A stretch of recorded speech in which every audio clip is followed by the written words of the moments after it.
आयोग एक ऐसा आयोग जिसने 2014 में प्रथम इंटर स्तरीय अभ्यर्थियों के लिए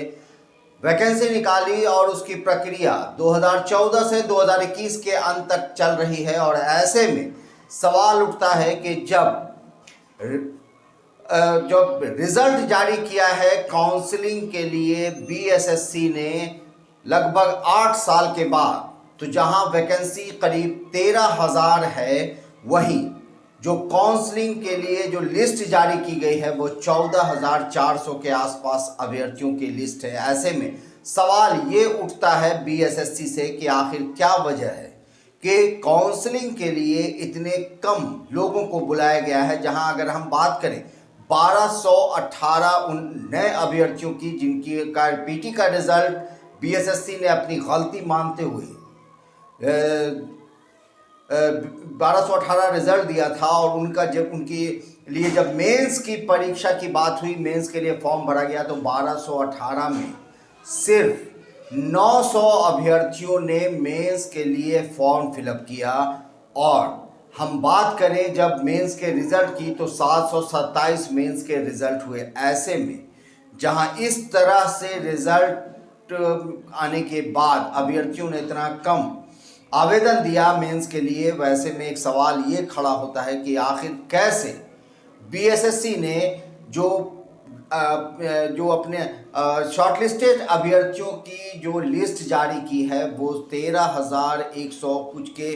जो वैकेंसी है उसके अगेंस्ट में सिर्फ 14,400 कुछ अभ्यर्थियों ने 14,410 अभ्यर्थियों का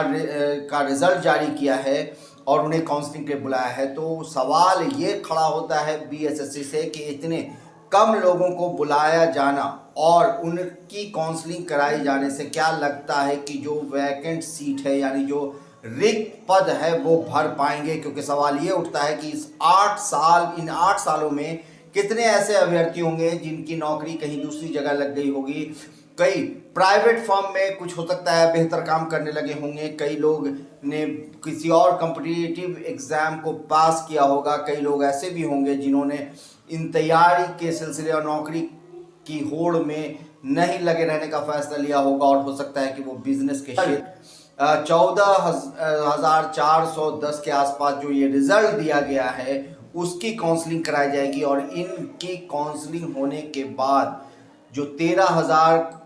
के आसपास का जो रिक्त पद है वो भर पाएगा। क्योंकि ये लगातार सवाल उठ रहे थे कि आखिर क्यों नहीं 2 से ढाई गुना अभ्यर्थियों को बुलाए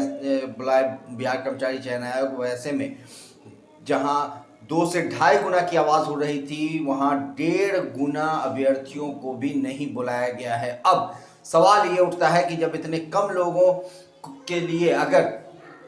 ये काउंसलिंग कराई जाएगी तो ऐसे में सेकंड लिस्ट आखिर क्यों नहीं आयोग जारी कर रहा है? क्योंकि आयोग को चाहिए कि वो सेकंड लिस्ट भी जारी कर दे,